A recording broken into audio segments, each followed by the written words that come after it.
Mrs. Carter, by signing these papers today, you agree to waive any future claim to your husband's retirement accounts, investment properties, and business assets. The lawyer's voice sounded smooth and professional, but all I could hear was the quiet tapping of Vanessa's fingernails against the polished oak table beside me. I lifted my eyes slowly and saw my daughter-in-law staring down at her phone, pretending not to notice me. Then I saw the bracelet around her wrist, a thin gold chain with a tiny sapphire charm. My anniversary gift from Richard 3 years ago, the one he told me he'd misplaced during our trip to Charleston. In that moment, something inside me went completely still. Not broken, not shattered, just cold. Richard adjusted the cuff of his expensive gray suit and avoided looking directly at me. After 41 years of marriage, I could tell when he was nervous. His left thumb rubbed against the edge of his wedding ring every time he lied. He was doing it now. "Evelyn," he said carefully, leaning back in his chair, "this is the best solution for both of us. We can end this peacefully." Peacefully. Such a strange word for what they had done. Outside the lawyer's office, rain streaked down the windows overlooking downtown Hartford. The sky had been dark since morning, heavy clouds hanging low over the city like something waiting to collapse. I folded my hands neatly in my lap and gave a small nod. "Of course," I said softly. Vanessa finally looked up then. Her lipstick was perfect. Deep red, the shade younger women wore when they wanted attention without asking for it directly. She smiled at me with practiced sympathy. "We all just want what's best for everyone," she said. Her voice was sweet enough to rot teeth. I smiled back. That seemed to unsettle her for a second. "Good." The lawyer slid the documents closer toward me. Dozens of pages. Years of marriage reduced to black ink and numbered paragraphs. The house Richard and I bought when Daniel was 6. The lake cabin in Vermont. The retirement accounts I helped build while teaching piano lessons 3 afternoons a week for nearly 30 years. All of it carefully arranged to disappear from my hands. Richard cleared his throat. "You've always said you hated dealing with finances anyway." I almost laughed at that. Richard used to call me the backbone of this family. Back when we were young. Back when he still kissed me goodbye in the kitchen every morning. Back before silence started replacing conversation at our dinner table. Before Vanessa began lingering too long whenever Richard spoke. Before my own home started feeling like a place where conversations stopped when I entered the room. The lawyer pointed toward the final signature line. "Take your time, Mrs. Carter." I looked down at the papers, but my attention drifted again to the bracelet on Vanessa's wrist. My bracelet. Suddenly, I remembered the hotel receipt Claire had handed me 2 nights earlier in a grocery store parking lot, while rain soaked through both our coats. I remembered her trembling voice. "I couldn't keep this from you anymore." At first, I thought the affair itself would destroy me. I was wrong. What hurt most was realizing how long they had both smiled in my face while quietly dismantling my life behind closed doors. Richard shifted impatiently beside me. Vanessa crossed one leg over the other, confident and relaxed, as if the ending had already been written. They thought I was heartbroken. They thought I was weak. They thought a 67-year-old woman would quietly disappear once the paperwork was signed. I picked up the pen slowly and smiled down at the divorce papers while the rain continued falling outside the window. Neither of them noticed that my hands were perfectly steady. 2 nights earlier, I was standing in the dairy aisle of Millstone Market comparing prices on coffee creamers when Claire Weston appeared beside me without warning. At first, I barely recognized her. Vanessa's older sister looked thinner than the last time I had seen her at Thanksgiving. Her blonde hair was tied back carelessly, and there were dark circles beneath her eyes that expensive makeup could not fully hide. She kept glancing toward the front windows as if she expected someone to follow her inside. "Evelyn," she said quietly, almost breathless. "Can we talk somewhere private?" Rain hammered against the glass storefront behind us, turning the parking lot into blurred streaks of silver and red from the brake lights outside. I remember noticing how tightly Claire clutched her purse against her chest. Like whatever she carried inside it weighed more than it should. I led her toward the small coffee counter near the back of the store where only 2 elderly men sat reading newspapers. Claire did not remove her coat. She did not order coffee.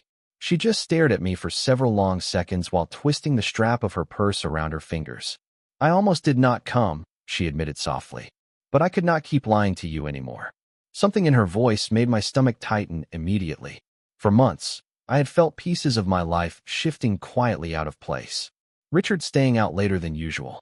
Vanessa suddenly showing up at our house without Daniel. The strange silence that settled whenever I entered a room. Little things. Tiny things. The kind you convince yourself are meaningless because the alternative hurts too much to consider. Claire finally reached into her purse and slid a plain white envelope across the table toward me. Water from her coat sleeve dampened the edge of it. "I am sorry," she whispered. My fingers felt strangely numb as I opened the envelope. Inside were several photographs. Richard stepping out of the Hartford Regency Hotel. Vanessa beside him wearing oversized sunglasses and laughing at something he said. Another photo showed them seated together in a quiet restaurant booth near the riverfront. Too close. Too comfortable. One picture captured Richard touching her wrist gently while she smiled down at the table.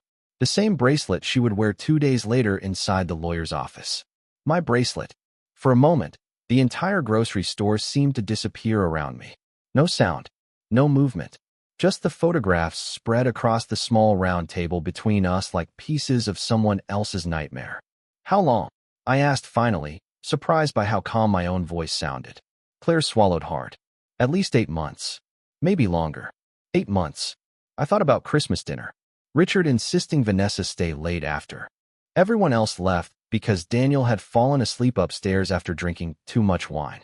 I remembered waking up around 1 in the morning and finding the kitchen lights still on downstairs. Richard standing alone by the sink when I walked in. Vanessa nowhere in sight. At the time, he told me she had stepped outside to take a phone call. I believed him because trusting your husband of 41 years becomes instinct after a while. Like breathing. Claire lowered her eyes. Vanessa said once the divorce was finalized, Richard would help her start over somewhere warm. Arizona maybe. She said older women never notice these things until it is too late. I looked back down at the photographs. Richard smiling in a way I had not seen directed at me in years. The rain outside intensified, rattling softly against the windows while shoppers moved through the aisles around us, completely unaware that my entire life had just split quietly down the middle beside the refrigerated yogurt section. Claire reached across the table carefully and touched my hand. "I know this will destroy Daniel," she whispered, "but I could not watch them destroy you too." I folded the photographs slowly and placed them back inside the envelope with perfectly steady hands. Then I looked up at Claire and gave her a small smile that made her eyes widen slightly in confusion. Because in that exact moment, beneath the grief and humiliation and shock, something colder had already begun taking shape inside me. That night, I drove home through the rain with the envelope sitting untouched on the passenger seat beside me. Every red traffic light reflected across the wet windshield like blurred warning signs I had somehow ignored for months. Our neighborhood looked exactly the same as always when I turned onto Maplewood Drive. Quiet sidewalks. Identical colonial houses. Warm yellow porch lights glowing against the dark November sky. The kind of street where people still waved while collecting mail and brought casseroles over after funerals. From the outside, my life still looked perfectly intact. Richard's car was already in the driveway when I pulled in. I sat there for a moment with the engine running, staring at the soft kitchen light glowing through the curtains. 41 years inside that house. 41 years of birthdays, school projects, mortgage payments, Sunday dinners, piano recitals, and Christmas mornings.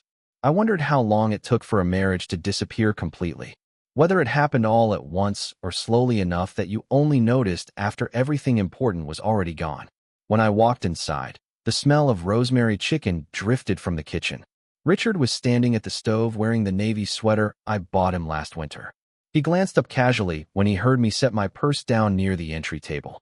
"You were gone a while," he said. "Traffic was terrible," I replied calmly while hanging my coat. My voice sounded normal. That surprised even me. He nodded distractedly and returned to stirring sauce in a saucepan on the stove. For years I would have crossed the kitchen automatically to kiss his cheek hello. Instead, I stood there quietly watching him move around the room. Familiar. Comfortable. Almost like a stranger pretending to be my husband. "Daniel called earlier," Richard said. "He and Vanessa might stop by Sunday afternoon." Vanessa. Just hearing her name in his voice made something tighten beneath my ribs. But I only nodded and walked toward the refrigerator for a bottle of water. The kitchen suddenly felt different now that I knew. Every memory attached to the room seemed contaminated somehow. The oak table where we helped Daniel with homework. The counter where Richard once danced with me barefoot after too much wine during a snowstorm. The small crack near the sink we always meant to repair, but never did. I wondered if he looked at those same memories and felt anything at all. You seem tired, Richard observed carefully. Long day, I answered. He studied me for a second longer than usual. I realized then that he was watching me the same way someone watches thin ice, waiting for signs of cracking. It occurred to me that perhaps he expected tears, anger, questions. But men like Richard often mistake silence for ignorance because they have spent their entire lives believing they control the narrative. During dinner, rain continued tapping softly against the windows while the local news played quietly from the television in the family room. Richard talked about stock market reports and rising property taxes while I pushed food around my plate and washed his hands instead of his face. His wedding ring flashed beneath the overhead light every time he lifted his wine glass. I remembered the young man who slipped that ring onto my finger in a tiny church outside Providence when I was 26 years old and absolutely certain I had found the safest place in the world. Halfway through dinner, his phone buzzed face down beside his plate.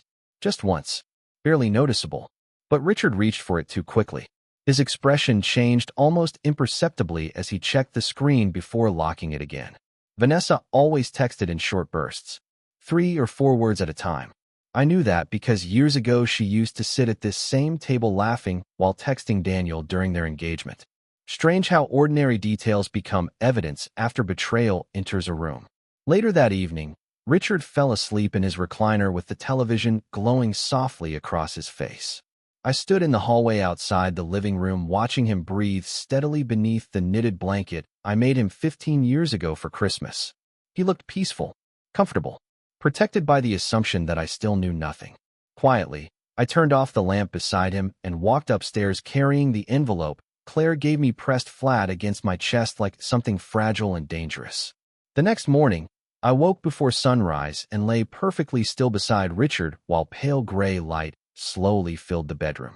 He was sleeping on his back with one arm stretched across the empty space between us, close enough to touch, but somehow farther away than he had ever been in 41 years. I stared at the ceiling fan turning lazily overhead and began replaying the past year piece by piece inside my mind. It was astonishing how quickly confusion transformed into clarity once the truth had a name. Suddenly, every uncomfortable moment I had dismissed as stress or coincidence rearranged itself into something painfully obvious. I remembered last spring when Vanessa started volunteering to help Richard organize paperwork for his consulting business. She used to sit with him for hours in his home office while Daniel worked late downtown. At the time, I thought she was simply trying to bond with her father-in-law. Richard even laughed once and called her the only organized person in this family. I remembered the strange look Daniel gave them that evening before quickly brushing it aside. Then there was the weekend at our lake cabin in Vermont during 4th of July. Vanessa arrived wearing one of Richard's oversized sweaters after spilling wine on her own clothes. She claimed she had borrowed it from the guest room closet because she was cold. I remember teasing Richard about finally having someone else appreciate his expensive taste in cashmere. Vanessa laughed too loudly at that. Richard barely smiled at all. At the time, I thought he was simply distracted. Now I wondered if he had been afraid I was beginning to notice something neither of them could fully hide. Little things kept surfacing from memory like objects floating upward in dark water. Vanessa touching Richard's arm too casually during dinner conversations. The way he defended her immediately anytime Daniel complained about her spending habits. How she suddenly became interested in his favorite jazz records and old black and white films despite once calling them boring. I remembered walking into the kitchen one evening and finding them standing unusually close near the refrigerator while speaking in hushed voices. Both of them stepped apart too quickly when they saw me. Richard immediately asked whether I wanted more iced tea. Vanessa started wiping down an already clean countertop. I accepted their explanations because after a certain age, women are taught to mistrust their instincts before they mistrust the people they love. Downstairs, I heard Richard moving around in the kitchen preparing coffee. For decades, that sound brought me comfort. This morning, it felt almost unbearable. I stayed upstairs longer than usual and opened the cedar chest at the foot of our bed where I kept old family photo albums. My fingers drifted slowly across faded photographs. Richard holding newborn Daniel in the hospital. Vanessa smiling beside Daniel at their engagement dinner 6 years ago. Christmas mornings. Beach vacations in Cape Cod. Thanksgiving dinners crowded around the long dining table downstairs. In every picture, I looked happy. Truly happy. Not because life was perfect, but because I believed my family was safe. I realized then that betrayal does not destroy memories immediately. It poisons them slowly afterward. Around 8 o'clock, my phone buzzed softly on the nightstand. A text message from Vanessa. Family dinner Sunday? I can bring dessert. I stared at the screen for several long seconds. Her message looked so ordinary, so harmless. That was what frightened me most. The ease of it, the confidence. She believed she could sit at my table, smile politely across from me, and continue dismantling my life without consequence. Downstairs, Richard called up the staircase that coffee was ready. His voice sounded warm, familiar. The same voice that once read bedtime stories to our son and whispered promises against my hair during difficult years when we barely had enough money to cover the mortgage. I closed the photo album carefully and set it back inside the cedar chest before finally standing up. Then I looked at my reflection in the bedroom mirror. Silver hair loosely pinned back, fine lines around tired blue eyes. A woman nearing 70 who had spent most of her life trying to preserve peace inside her family at any cost. For the first time in many years, I no longer cared about keeping anyone comfortable. Sunday arrived cold and bright after 3 straight days of rain. By noon, pale sunlight stretched across the hardwood floors in the dining room while I arranged white plates carefully beside folded linen napkins as though nothing inside this house had changed. For years, family dinners had been my ritual. Pot roast in the oven, candles lit near the center of the table, soft jazz playing low enough that conversation still filled the room naturally. I used to believe routines protected families. Now I understood they simply made betrayal easier to hide. Richard spent most of the afternoon pretending to read financial reports in the living room while checking his phone every few minutes whenever he thought I was not looking. Around 3 o'clock, Vanessa arrived carrying an expensive bakery box tied with a gold ribbon, while Daniel followed behind her with 2 bottles of wine tucked beneath one arm. The moment Vanessa walked through the front door, she smiled warmly and kissed my cheek as though she had not spent months helping dismantle my marriage behind my back. "The house smells amazing," she said brightly while removing her coat. Her perfume filled the hallway instantly, something floral and sharp that lingered long after she walked past.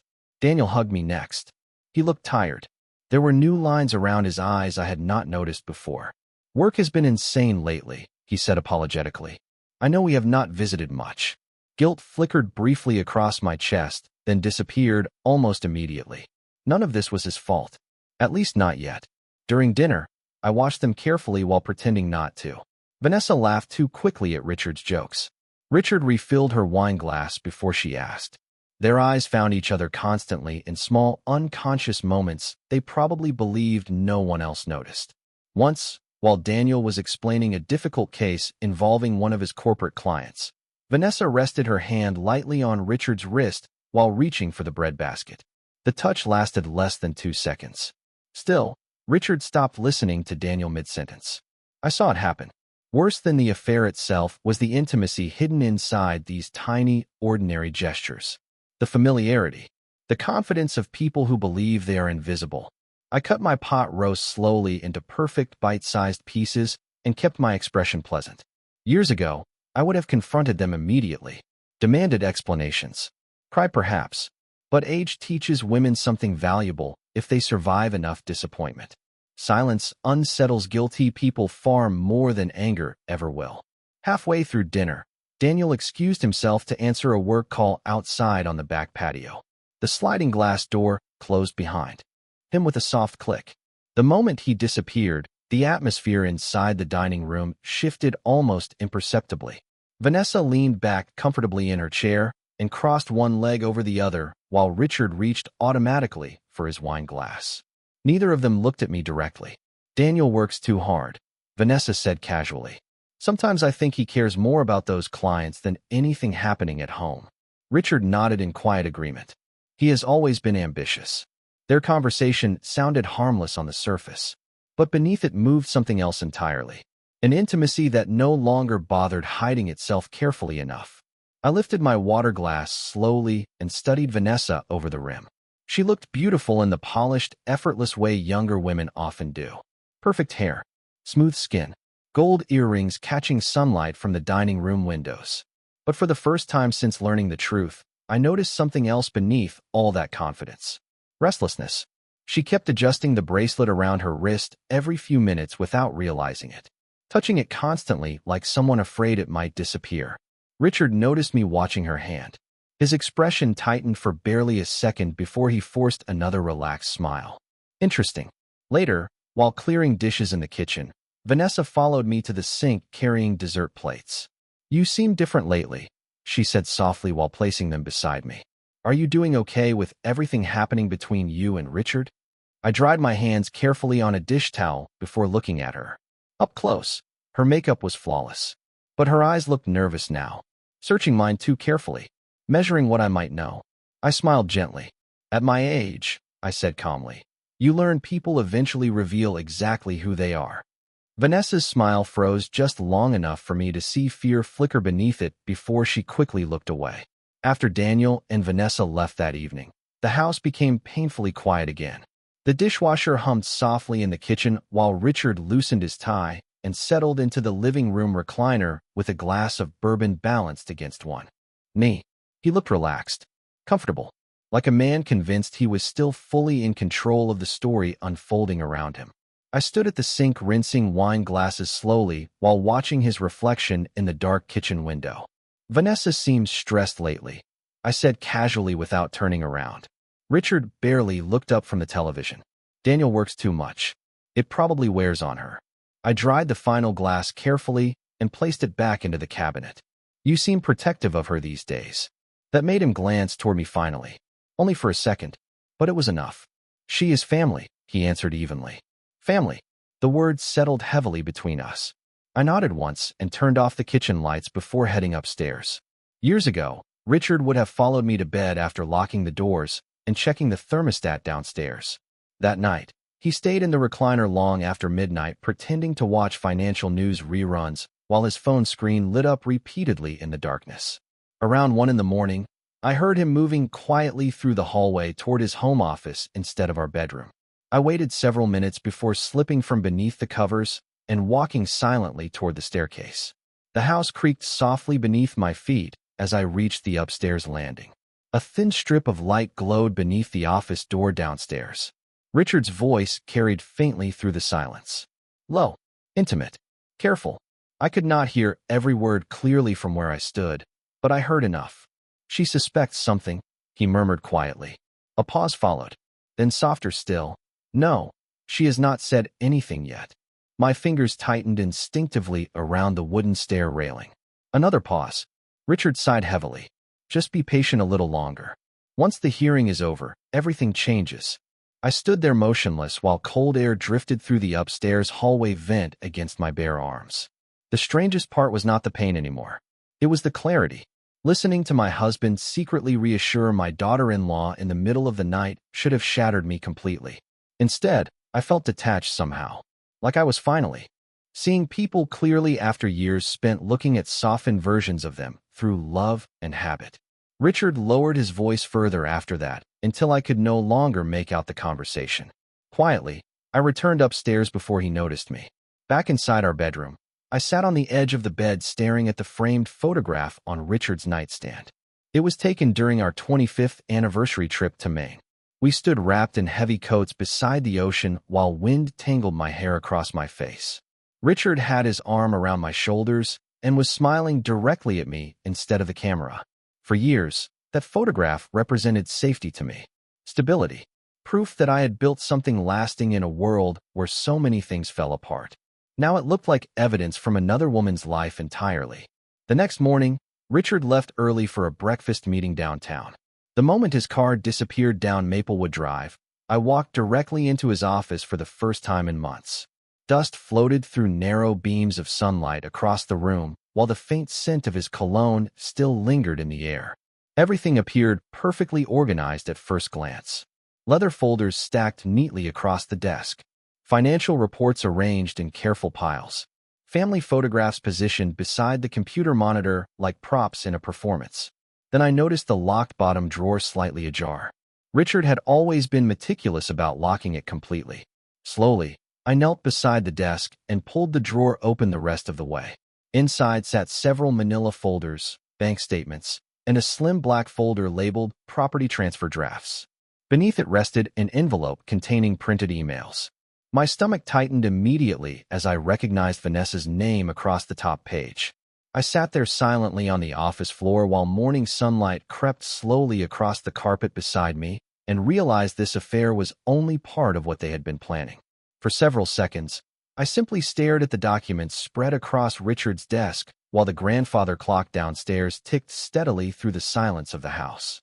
My hands remained calm, even though my heartbeat had started moving strangely inside my chest. The top page contained draft paperwork transferring partial ownership of our Vermont Lake property into a newly created investment company. The company name meant nothing to me at first until I noticed the initials listed under secondary authorization. VMC Vanessa Miller Carter. I sat back slowly in Richard's leather office chair and continued reading. Several emails had been printed and highlighted carefully in yellow marker. Vanessa discussing renovation ideas for the lake house. Vanessa asking whether everything would be finalized before summer. Vanessa joking that older women always underestimate how quickly life can change. Each message felt colder than the one before it. Not because of the affair itself anymore, but because of the planning behind it. The patience, the certainty. They were not simply betraying me emotionally. They had been quietly building a future together using pieces of the life I spent decades helping create. A soft vibration startled me suddenly. Richard's office phone lit up beside the computer monitor. Vanessa's name appeared across the screen. I froze for half a second before instinct took over. Slowly, I pressed the speaker button without speaking. Richard. Vanessa's voice came through lightly distorted but unmistakably familiar. I just wanted to make sure she did not say anything after dinner. I said nothing. A brief pause followed. Then she laughed softly under her breath. You worry too much. Evelyn still trusts both of us completely. The casual confidence in her voice settled over me like ice water. Once the hearing is done, everything will calm down anyway, she continued. Daniel barely notices what is happening in his own house half the time. I closed my eyes briefly. Not from pain. From disappointment, so deep it almost felt physical. Vanessa sighed quietly on the other end of the line. I cannot wait forever, Richard. We already agreed about Arizona. Arizona. Claire had been telling the truth. Call me later, Vanessa whispered softly after another pause. And please delete our messages this time. The line disconnected.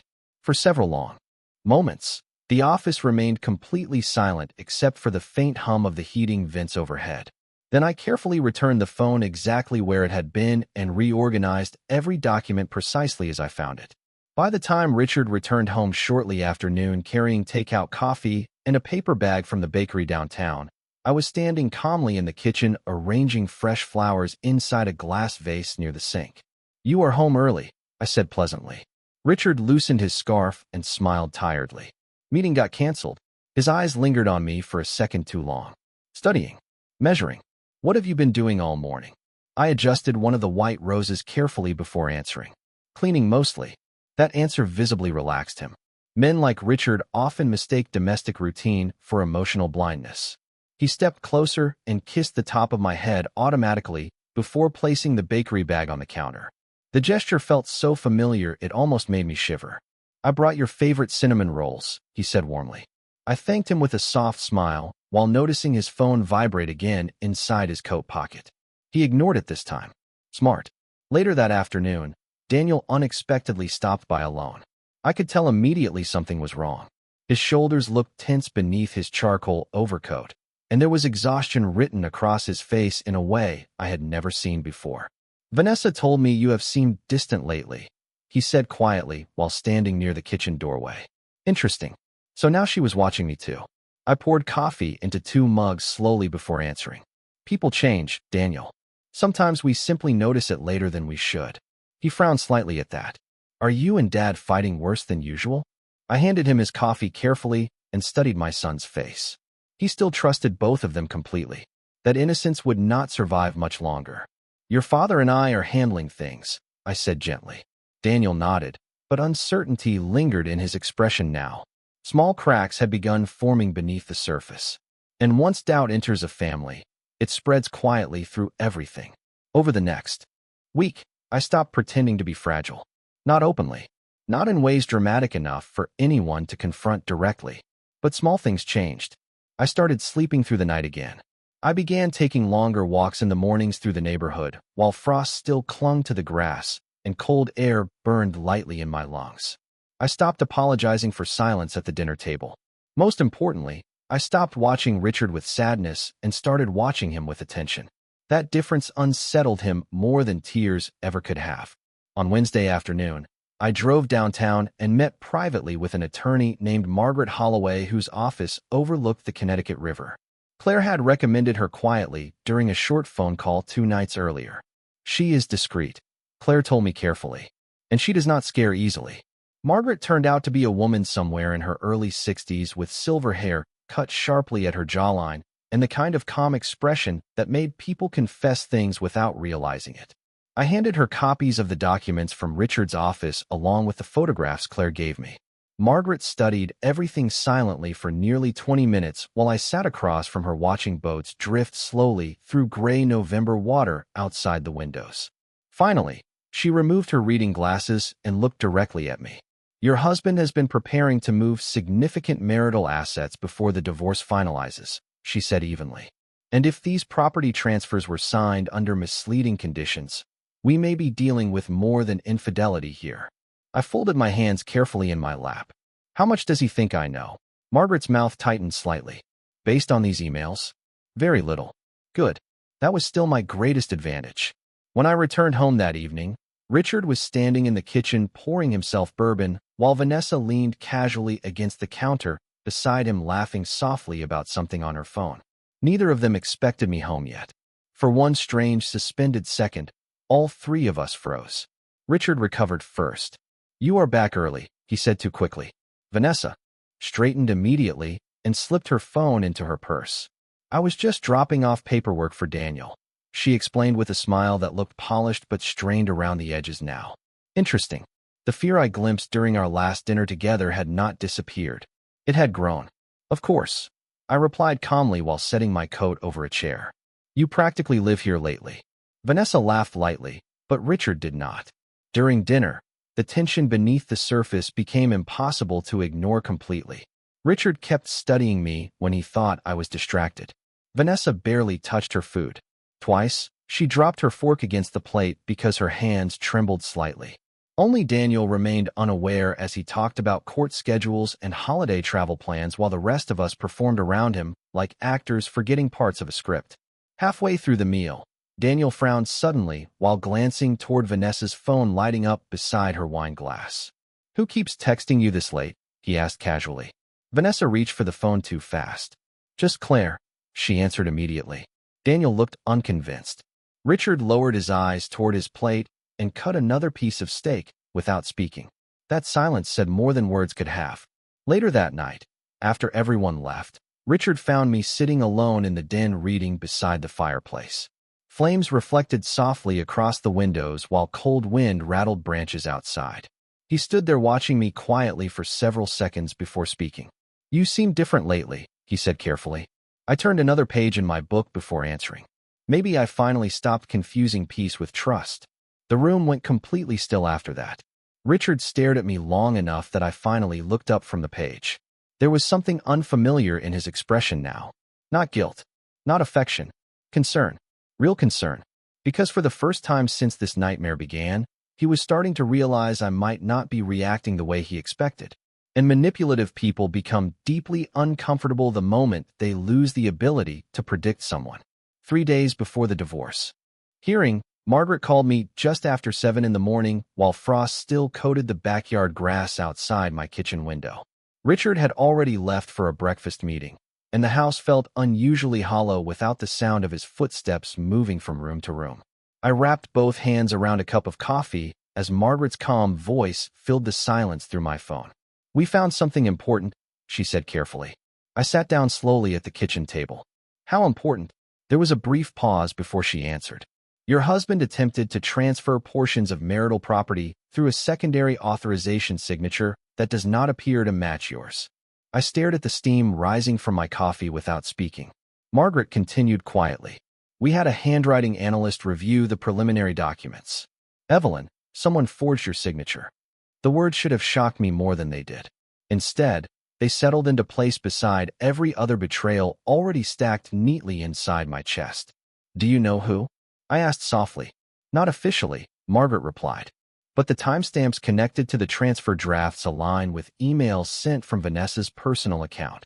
Outside, a neighbor's dog barked somewhere down the street, while a school bus groaned past the house, carrying children toward ordinary mornings untouched by this kind of ugliness. I closed my eyes briefly. Vanessa had not simply wanted Richard. She wanted the future attached to him. The properties. The accounts. The life I spent decades helping build. Do not confront them yet, Margaret warned gently. Let them continue believing they control the situation. I almost smiled at that because she still assumed silence required effort from me. At this point, calm had become instinct. That evening, Daniel invited both Richard and me to dinner at his house unexpectedly. Vanessa wants to make things feel normal before the hearing, he explained over the phone. Normal. Such a fragile little word. Their house smelled faintly of garlic and rosemary when we arrived just after 6. Vanessa greeted us warmly at the front door wearing soft cream-colored sweaters and pearl earrings that made her appear almost innocent under the golden kitchen lights. Richard touched the small of her back briefly while stepping past her into the dining room. The gesture lasted less than a second. Daniel did not notice. I did. Throughout dinner, I watched Daniel more than anyone else. He seemed distracted, quieter than usual. Twice I caught him studying Richard and Vanessa when they interrupted each other too naturally or exchanged looks that lingered slightly too long. Small things. Tiny fractures beginning to appear beneath the surface of his marriage. At one point, Vanessa excused herself to answer a phone call upstairs. The moment she disappeared, Daniel set down his wine glass slowly and frowned toward Richard. You two have been spending a lot of time together lately, he said casually. The room went completely still for half a heartbeat. Richard recovered first with a small laugh. Someone has to help your wife understand investments since you are married to your office. Daniel smiled faintly, but uncertainty remained behind his eyes now. He was beginning to sense something without fully understanding what. Vanessa returned moments later carrying herself a little too carefully. Her gaze flickered toward Richard immediately before settling on me. Everything okay? She asked brightly. Perfectly, I answered calmly. Her smile tightened almost invisibly. After dinner, while Daniel loaded the dishwasher in the kitchen, Vanessa followed me out onto the back patio where cold December air drifted softly through the screened enclosure. Christmas lights glowed across neighboring fences while distant traffic hummed beyond the subdivision. Vanessa wrapped her cardigan tighter around herself before speaking. I know this divorce has been difficult for you, she said carefully, but I hope eventually we can all move forward peacefully. I leaned lightly against the patio railing and studied her face beneath the soft yellow porch light. For the first time since this began, I noticed exhaustion beneath her polished appearance. Fear leaves shadows no amount of makeup fully hides. Peace depends on honesty, I said quietly. Vanessa swallowed hard. What does that mean? I held her gaze steadily for several long seconds before answering. It means secrets eventually become expensive. Her face lost color immediately. Not dramatically, just enough for me to see the panic she could no longer fully contain. And in that moment, I finally understood something important. Vanessa was no longer afraid of losing Richard. She was afraid of losing everything else. The morning of the divorce hearing arrived sharp and cold, with thin sheets of ice clinging to the edges of sidewalks outside the courthouse downtown. Richard barely spoke during the drive except to ask whether I remembered to bring the paperwork folder Margaret prepared for me the night before. His voice sounded calm, but I noticed his fingers tapping restlessly against the steering wheel at every red light.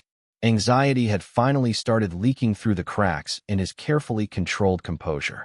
I sat quietly beside him watching the city move past the car windows while pale winter sunlight reflected off office towers and frozen puddles along the streets. 20 years ago, I would have reached across the console and squeezed his hand to comfort him before something stressful. That instinct was completely gone now. Inside the courthouse conference room, the air smelled faintly of old coffee and polished wood. Richard's attorney greeted us politely before arranging stacks of documents neatly across the long mahogany table. Margaret arrived moments later wearing a charcoal coat dusted lightly with snowflakes. She gave me one calm nod before taking her seat beside me. Then Richard's phone vibrated against the table. Just once. He glanced down quickly before locking the screen again. But not quickly enough. Vanessa's name flashed across the display in bright, white letters before disappearing. Margaret noticed it too.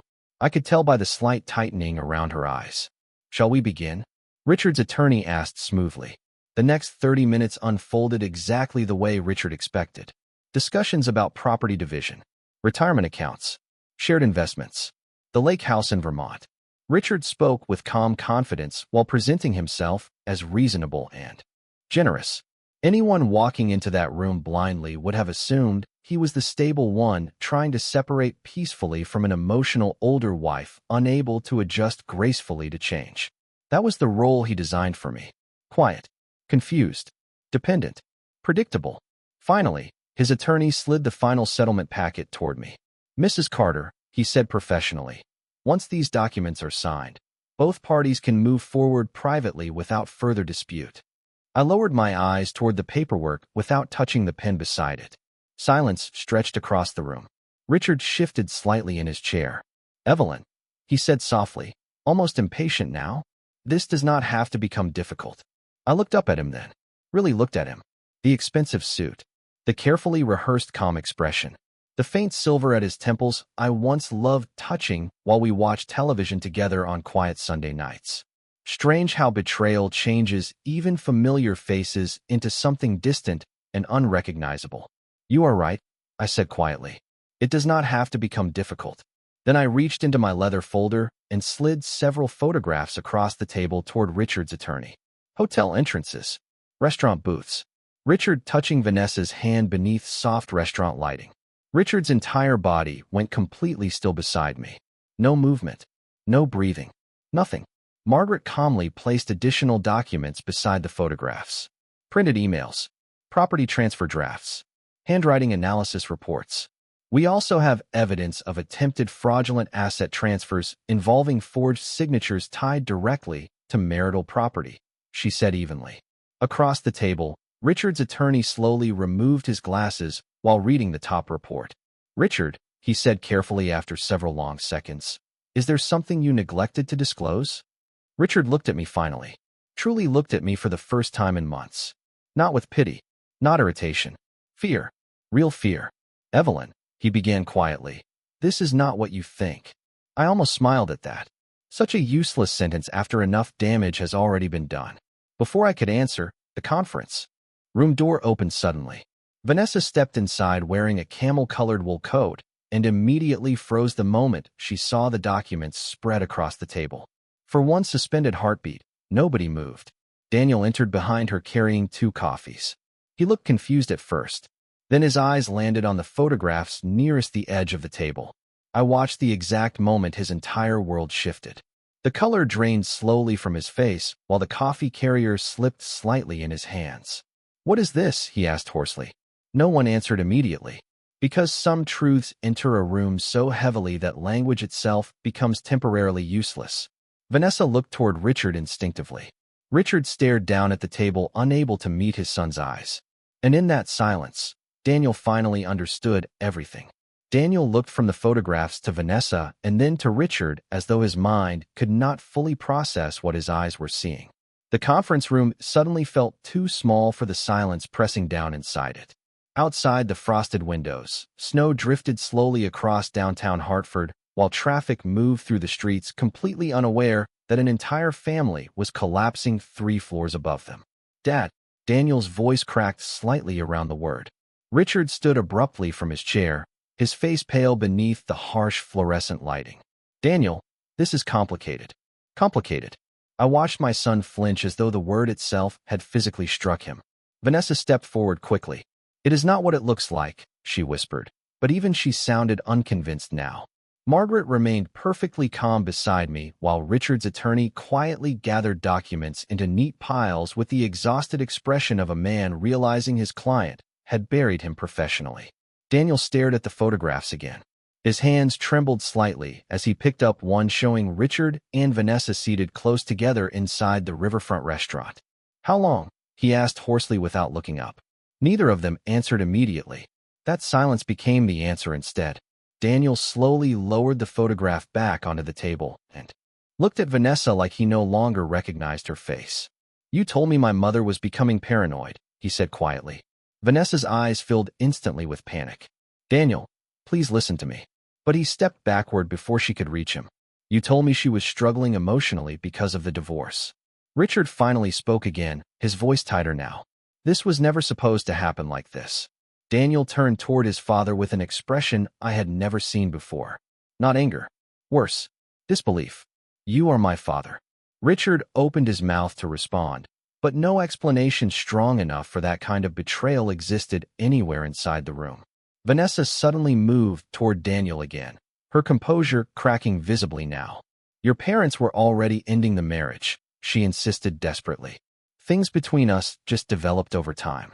I watched Daniel's face harden slowly as the full meaning of her words settled into place.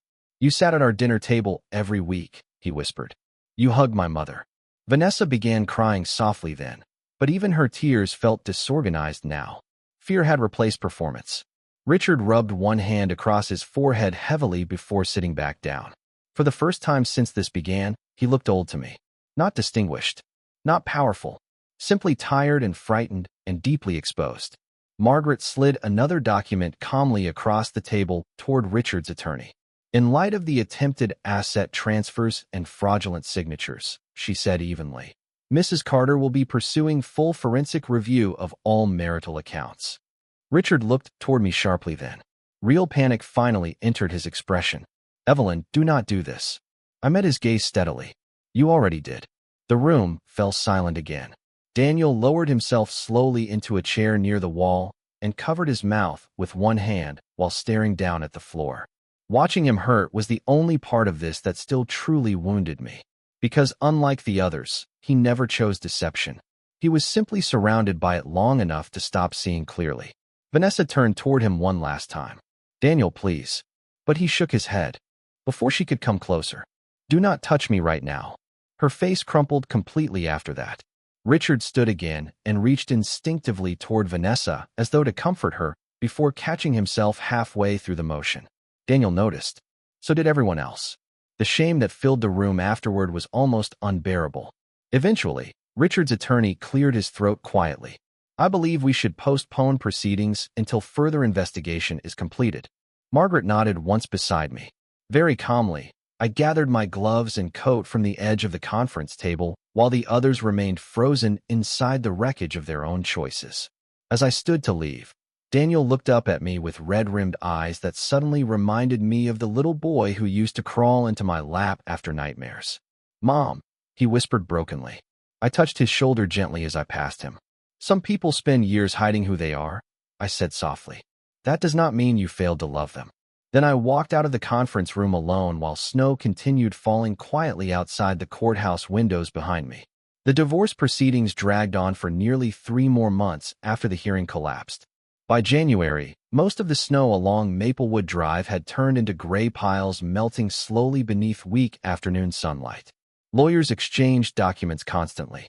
Accountants reviewed financial transfers. Margaret moved through everything with sharp precision, while Richard's carefully constructed image unraveled piece by piece behind closed conference room doors. In the end, the evidence mattered more than excuses. The forged signatures alone changed everything. Richard lost any leverage he believed he still possessed, and the court froze several accounts pending investigation into the property transfers connected to Vanessa. The lake house remained legally protected under joint marital ownership, and the primary residence stayed with me entirely. Richard moved into a furnished apartment downtown overlooking a parking garage and spent most of February trying unsuccessfully to salvage both his finances and reputation. Vanessa disappeared, almost immediately after the hearing. Daniel told me later she checked into a hotel for several days before moving temporarily into a short-term rental outside the city. Apparently, she and Richard barely spoke after everything became public.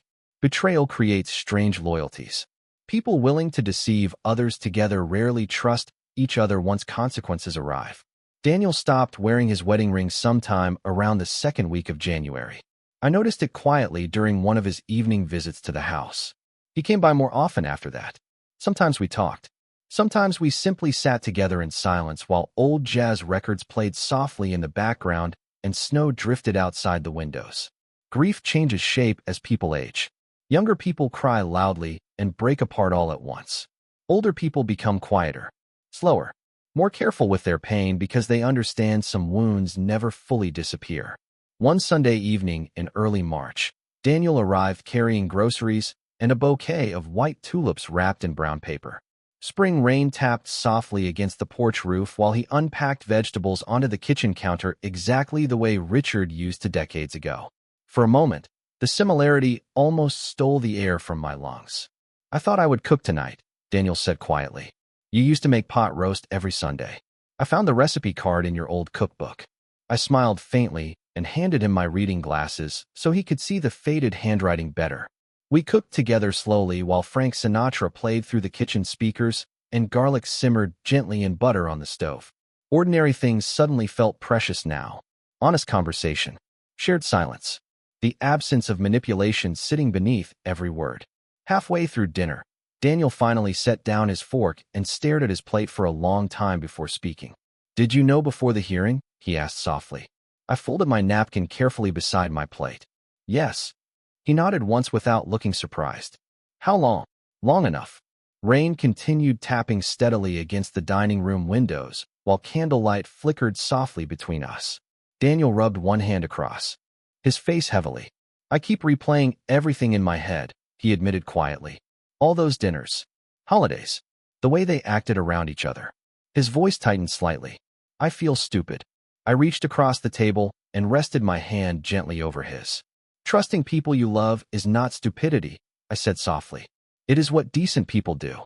Daniel looked down at our hands for several seconds before finally speaking again. "Dad keeps calling." I remained silent. "He says he made mistakes," Daniel continued bitterly. "But he also says people deserve second chances." I thought about Richard alone inside that cold downtown apartment, surrounded by expensive furniture and empty rooms. I thought about Vanessa rebuilding whatever version of herself remained after the illusion collapsed. Mostly, I thought about how quietly people destroy their own lives while convincing themselves they are only chasing happiness. Second chances are meaningful only when someone understands the damage they caused, I said calmly. Daniel nodded slowly after that. Later that night, after he left, I stood alone at the kitchen sink washing dishes while soft rain blurred the backyard lights beyond the windows. The house no longer felt haunted by tension and secrets. It felt still, peaceful even, not because everything had healed completely, but because truth no longer needed to hide inside these rooms. By late April, the maple trees along Maplewood Drive had turned bright green again, and warm evening sunlight stretched across the front porch of the house I once believed I would lose forever. The divorce was officially finalized 2 weeks earlier. Margaret handled the final paperwork quietly and efficiently, while Richard signed the documents with the hollow expression of a man finally forced to face the ruins of his own decisions. In the end, he lost far more than property. People often think consequences arrive loudly. Sometimes they arrive as silence instead. No calls returned. Empty rooms. Invitations that stopped coming. Daniel spoke to his father only occasionally now, and even those conversations rarely lasted long. Vanessa vanished completely from our lives after the investigation. Into the forged property transfers intensified. I heard through Claire that she moved to Arizona alone for a temporary marketing position outside Phoenix. The irony almost made me laugh the first time I heard it. Arizona had always been their fantasy. Warm weather, fresh beginnings, escape. In the end, she arrived there alone, carrying nothing except the ashes of her own choices. One quiet Sunday afternoon, I finally opened all the windows in the house for the first time since winter. Soft spring air drifted through the curtains while old jazz records played gently from the living room stereo. I moved slowly through each room, carrying donation boxes filled with things I no longer needed. Richard's old sweaters, framed office awards, drawers full of tangled cables and business cards from people who probably had already forgotten him. I expected the process to hurt more than it did. But grief changes after betrayal. Eventually, sadness becomes clarity. Around 4 o'clock, Daniel stopped by unexpectedly carrying iced coffee and tulips again. Fresh yellow ones this time. I figured the white flowers were becoming too predictable. He joked weakly while following me into the kitchen. His smile still looked tired these days, but there was honesty in it again. That mattered more. We sat together on the back patio while warm wind stirred softly through the trees beyond the fence. Somewhere nearby, children laughed while riding bicycles through the neighborhood. Ordinary life continuing exactly as it always does after disaster passes through. Daniel stared quietly into his coffee cup for several long moments before finally speaking. "Dad called me last night." I waited without interrupting. "He asked if I thought you would ever forgive him." I looked out across the yard where sunlight shimmered through new leaves overhead. Forgiveness. Such a complicated word. People confuse it with reconciliation all the time. They think forgiveness means reopening doors someone deliberately burned down. But age teaches different lessons. "I do not wake up angry anymore," I said calmly. "That is enough." Daniel nodded slowly as though he understood exactly what I meant. After he left, that evening, I walked upstairs to the spare bedroom where my old piano sat near the window untouched for nearly a year. Dust floated through the golden light around it while distant thunder rolled softly somewhere beyond the neighborhood. I lowered myself onto the piano bench carefully and rested my fingers against the keys. For a long moment, I simply sat there listening to the quiet breathing of the house around me. Then I began to play, slowly at first. Soft notes filling empty rooms that no longer felt haunted by secrets or tension or betrayal. Just space. Peaceful space. Outside, rain finally began falling lightly against the windows again, gentle and steady beneath the fading evening light. I realized then that survival does not always look dramatic. Sometimes it is simply the moment a woman stops begging for honesty from people committed to deception and finally returns to herself instead. Richard and Vanessa believed my silence meant weakness. What they never understood was that silence becomes very dangerous once a woman no longer fears losing what betrayed her.